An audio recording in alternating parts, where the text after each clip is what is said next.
Hello, ChaoShaoBao, and today we've another ChaoTime. So first of all, we have Sweet and Savory. This is basically a delivery event, and for every delivery order you do, whether public or private, you are going to get one ramen drum. And you can exchange these ramen drums for crystals, embers, stamina, etc. Now I'm going to give out the chart that Lolo used to determine how many deliveries you want to do. Pretty neat event. I would just go for the crystals and embers, and everything else is skippable. Now, for this one, it's going to be Eternal Daylight. Here we have a wheel event. This is for Chrysanthemum Roshamro with Rendezvous. So this is gonna be Chrysanthemum Rendezvous. It's a Zitsui bun skin. You just use your free daily chance. And if you want to go for it, use crystal. We have some robust rewards. At 75 times, you get double 9 cake skin. So since those are gonna be the only 2 events for this week, let's get to the Dreamer guide. Alright, the primary thing to take note of is Dreamer's annoying 5-second stun on their 3 closest units. Luckily for us, this disaster stun can be cleansed. If you have a cleanser, be sure to use a resolute speed FA on them, so they can proc their basic skill cleanse as frequently as possible. Another option is to use artifacts with stun immunity. Certain artifacts have stun immunity for their entire team, such as Fondant or CC Tier 5. However, many other units also have self-stun immunity in their artifacts. Now, with these self-stun immune units, you have to position your team so that they become one of the 3 closest units and can tank the stun for the team. For their position in order, it'll depend on how close to the captain they are. For example, if you just have strength units, the one that is the captain will always be the closest, and then following that, it'll become progressively less close. Now, if you need a tank, the tank will always come first, no matter what.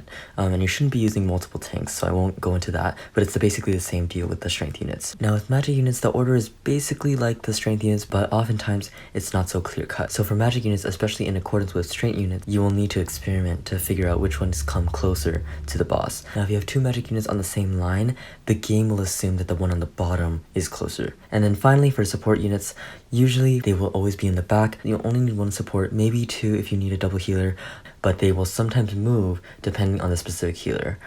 So make sure you take that into account when you're building your teams. If you don't have any good cleansing units or anti-stun artifacts, a personal tip would be to use your best 2 units in the back so that they don't get stunned, and equip them with the best brave or resolute FAs that you have, while your closest units tank the stun. These units preferably would have the utility to boost damage for your back rank damage dealers. Dreamer's stun is its major gimmick, but it also has 30% reduced skill damage. So if you have artifacts that can favor boosting basic damage versus skill damage, while fighting this boss, it might be fruitful to choose basic over skill. Everywhere else, skill is usually greater than basic. Another thing, Dreamer will drain a lot of energy from your team, so don't try to over-rely on energy skills for damage. Trying to counter this with CC or Rum isn't that efficient since skill damage is decreased, but experiment. Finally, Dreamer has pretty intense AoE and insta-kill skills, so be aware that it might be worthwhile to invest in an AoE healer like Sweet Tofu rather than a cleanser with little healing, such as Bibimbap. So good luck with the events. I actually have finished Instant Noodles, so I thought I might as well add this to the ChaoTime.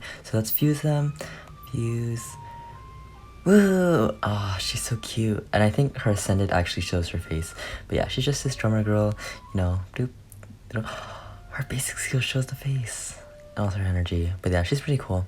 I got her shards from Bow Knight, and so now I can just flex that with my guild. But anyway, let's do our spin, spin, spin. Do, bra, do.